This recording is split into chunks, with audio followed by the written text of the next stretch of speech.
Uh, it's sort of it depends on the situation.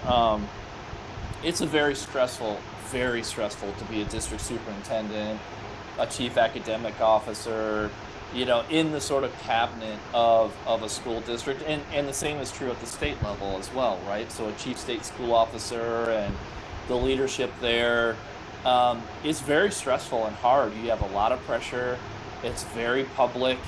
And sometimes the rewards are few and far between because everybody's criticizing you, everybody's looking at what you're doing, right? And even if you have some wins, you may not always get the kind of credit that you hope for. So from that perspective, I think it's taxing emotionally, for leaders.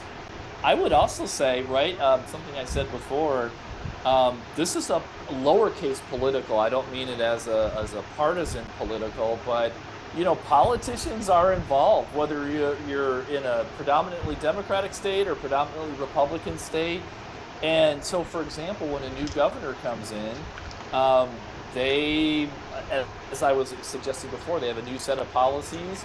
And so they want to bring their team in who they know really are supportive of their policies. And so the people before were working on a different set of policies. And so now the new team comes in to implement the new policies. So there's some of that just natural churn, um, as well. And then I think the supply problem, right? We're just not producing, enough leaders, to really take, the reins and really know that, this is a career path that they're ready for, right? It Yeah. wears people out. It's a challenging role, and I think the world of people who not only do it but stick with it and become great leaders. But you got to have really thick skin.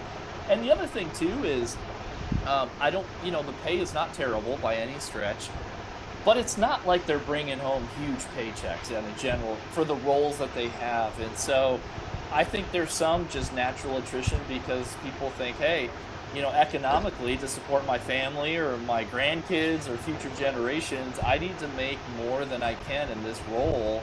And so they start to think about other ways to earn money because we do not, whether it's teachers, whether it's leaders, have I think, a pay scale that really incents people to stick with it through all of the challenge, right? I mean, it's incredibly rewarding, right? As we talked about before, you've got to be in it intrinsically.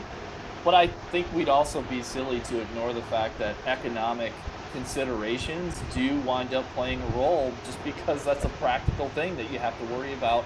So I think there's a lot of reasons why there is turnover.